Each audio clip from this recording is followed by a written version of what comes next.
Hi guys, Miss Ashley here. So today we're going to be working on a little bit of receptive and expressive language. And we're going to be using some kitchen scenes. So first, if you are one of my students, you guys probably got these directions and I have them separated into levels. So I sent you a specific document that's either level 1, level 2, or level 3. And if you go through, it will give you images of exactly what you're going to be seeing with the kitchen scenes, different cues you can give them. And we're working on either identifying vocabulary, so being able to demonstrate understanding or knowledge of the different items, such as onions, knives, different things you're going to find in a kitchen. Or working on describing and building sentences where you're going to use this other visual. And if you don't have the visuals at home, that's totally okay. Just go ahead and you can make your own. And so I posted pictures of some that I made just with paper and markers. And before I started the video of me actually showing you what to do, I wanted to post a video a little bit about kind of going through the directions and talking about the different ways that your student might respond. Your student might not physically be able to point or to touch, but they can still use their eyes. If they can use their eyes, great. Let them use eye gaze, pause, give them a chance to respond. So first, I sent it to you in an email, so all you have to do is download it. And if you do have a core board, you can totally use that as well. If you're going to use the core board, I want you to focus on the words, the WH questions that are in here. Okay, so where is the onion? What does it look like? So kind of modeling on their board what you want to see, or using like, what things do you like, what things do you not like, having them request help if they need it, signaling more to show they have more work, and finished for when the activity is done. There are 36 pictures I'm sending you. You do not have to do all 36. Maybe just do 5 or 10 a day, depending on where your student's at.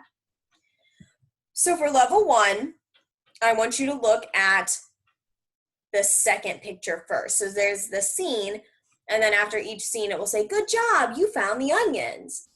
So I want you to start by showing them that picture first. So you're going to go in and you're going to show them the second picture. So, oops, this one does not want to go down. So you're going to show them this. So you'll show them the onions first. Great job, you found the onions. So what you want to do is show them this picture and say, let's look at some pictures and let's see if you can help me find some things in the kitchen. I see onions. Can you help me find the onions? And then you go back and you say, look, do you see any onions? And pause, give them about 5, maybe 10 seconds. If they don't even look in the direction with their eyes, or you can tell that they're struggling after those 5 or 10 seconds, then what you're gonna do, this is all in your directions. So then you're gonna go to this second one. Let's take a look in the kitchen. Can you help me find the things I need? That's what you started with. Then you are going to give them the cue of, I see an onion up here, and make a circle with your finger. So what you'll do is you'll go up here, and I'm going to use, since you can't see my finger, I'm going to use this. So look, I see the onions up here, and use where I just made a circle with my pen, you can use your actual finger. Or if you have something that you could draw on the computer screen with, or if you printed it out, go ahead and do that. And then wait another 5 or 10 seconds and see if they respond. If they don't respond, you're going to your next step and you're going to say, I see the onions on the shelf next to the cups. And then see if their eyes go to that area. When you're giving them any kind of clue where you're showing them an area, you need to make sure they're looking, because if they're not looking, they're not understanding what it is that you're actually showing them and they're not getting the clue. And giving that pause time is also really important to make sure that they understand and that they have time to process what you just asked them to do. Giving them these cues will help them figure it out, because it is such a big scene and there are so many different pictures in here. You know, telling them it's on the shelf next to the cups, that's going to give them an even smaller area to look at. And then they can point, they can touch it, or they can,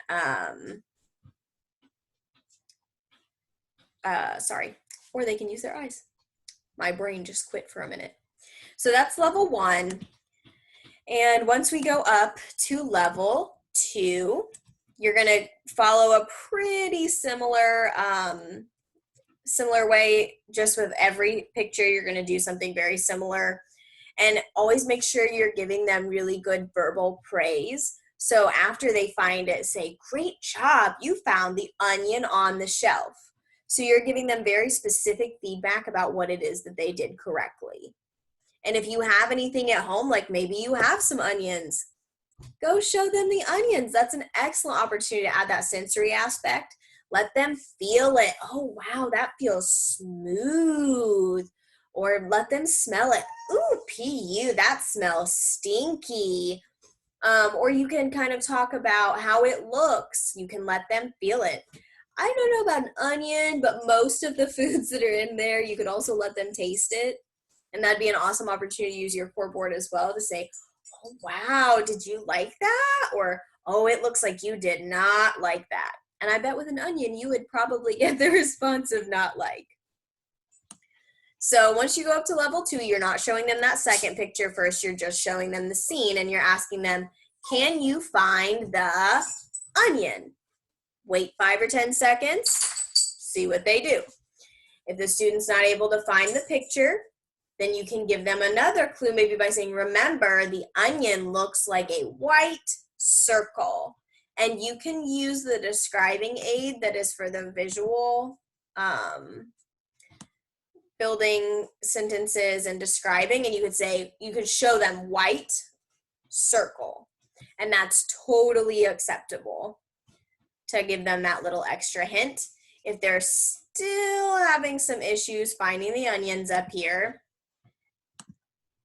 then you're going to go to your next clue. Make sure that they're holding their gaze, and you could say, "I see the onion up here," and make a circle around the area, just like with level 1.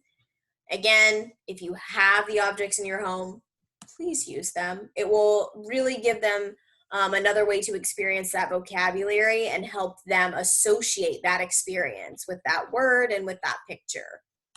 So level 3, you're just going to say, "Find the onion, apple," whatever the picture is, and maybe let them help you read it.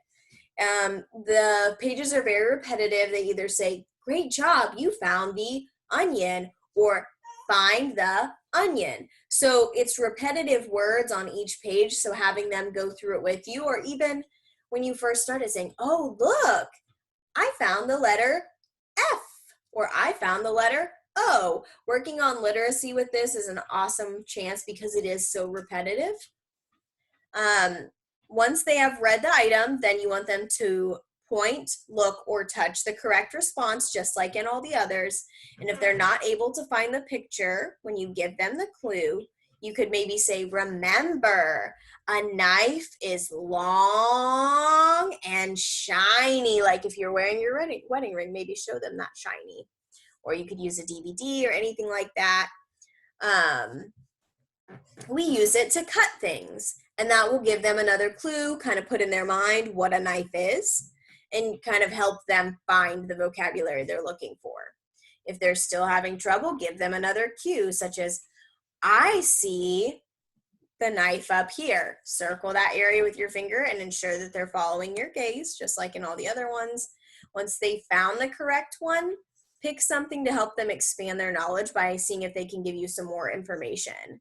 Like, "Oh, let's find some other vegetables on this page," or "Let's find some other fruits. Let's find some other things that are red or that are white."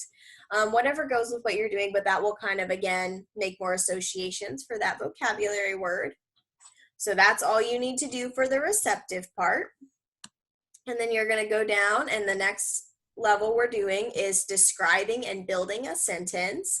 So again, these are my visuals that I made at home. If you don't have a printer, you don't want to pull it up.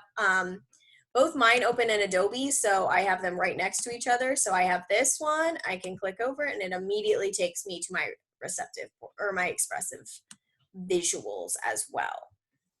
So for level 1, you're only using the I found a/an blank. The color blank is our describing word. So we're not using this describing word in level 1. We're just using maybe it's an onion. So we could say the white onion. And you may have to show them how to do this a couple times before they kind of pick up on it. So for level 1, I'm just giving you that middle section of the page. Walk through the visual aid with them. So when I say walk through it, what I'm saying is, okay, I see I am your mom, or you are, and kind of give them that opportunity so they understand it's coming from them. Oh, let's find something. He has his glass out. Look, I found a pencil. Good job. And that way they're kind of understanding it. And then go to the next one. Okay, we're going to have to look at some colors. The first color is the color white. Let's find some things that are white. This paper is white.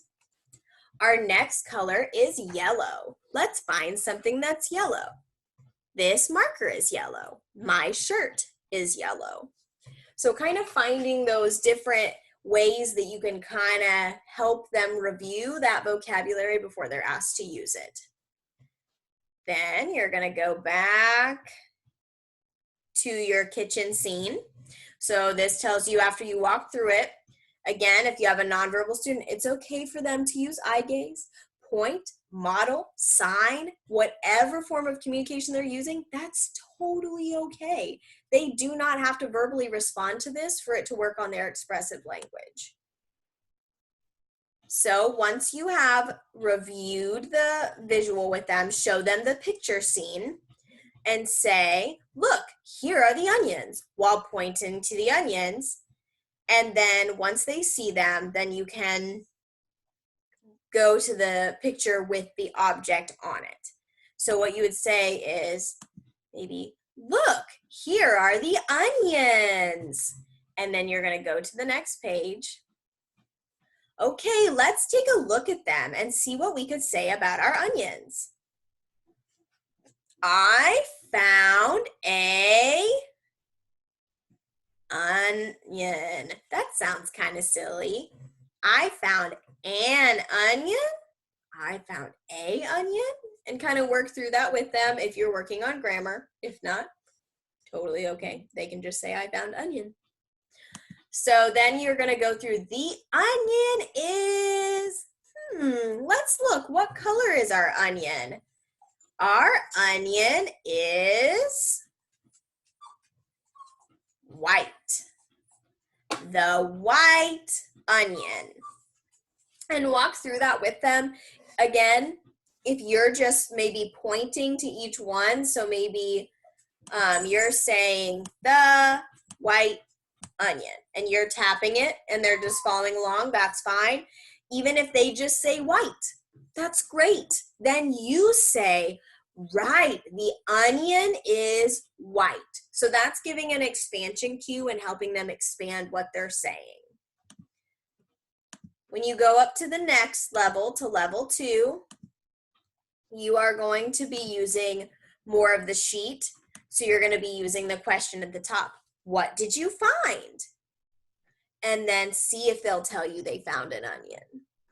So you go through the first part, same as level 1, but then once they've picked it, oh, what did you find?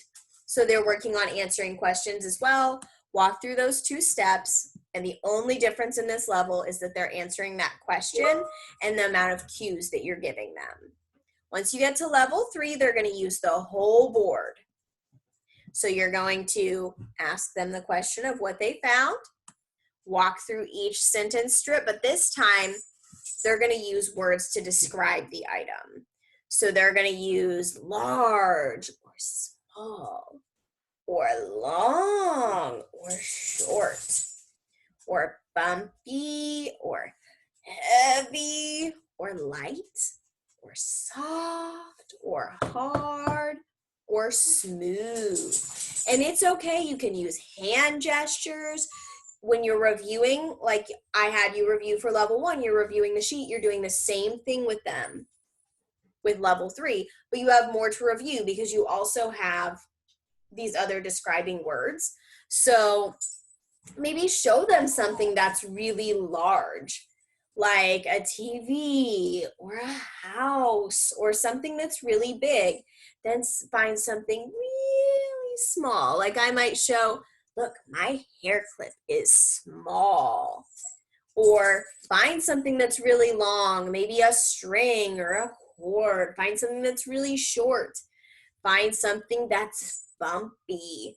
And that can even be like concrete. Just have them feel it, and that will help them. And you can, again, you can model it. They may not know the answers, but just getting experiences with it, even bringing out different things from your kitchen. You could use this same setup. Instead of a picture, use your actual objects in your kitchen. So, okay, let's find something that's really big. And like me, I have a 24 tin muffin pan. That's huge. It takes up my whole oven.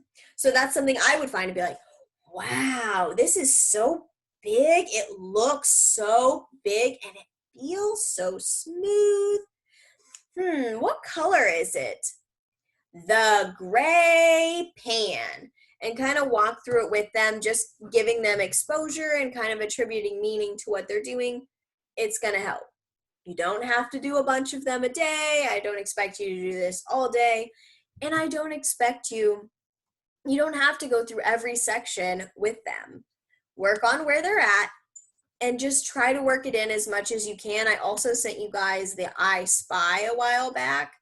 I Spy shapes around the house, or I Spy different things around the house. And those are also a great way to work on your vocabulary and use they're the same describing aids that I sent from that one, so they should already be a little bit familiar with it. I also use the same one in my classroom at school. So I hope this helped a little bit with just kind of how you as the parent are going to be facilitating this activity. But in the next video, you'll actually see me walking through it. I'm going to be going in and out of levels 1 through 3 and going in and out of identifying vocabulary versus describing and expanding their sentences. But just kind of keep in mind that they're going to be in and out, but it'll still give you a way to not only just listen to what I said about it, but actually see what I want you to do. And maybe you're really, really busy today. Put on the video, let them watch me do it. They're still going to get some exposure to it, and I'm still going to be giving those pause times, so maybe they even respond. I can't see them responding, but it's still a great opportunity for them to get exposure to that language. Thank you guys so much for tuning in and doing such awesome work helping your kids during this time. You guys are all becoming teachers and speech therapists and physical therapists and really building your skills during this time while we're out of school. And we really appreciate it. So thank you so much, and everybody stay safe.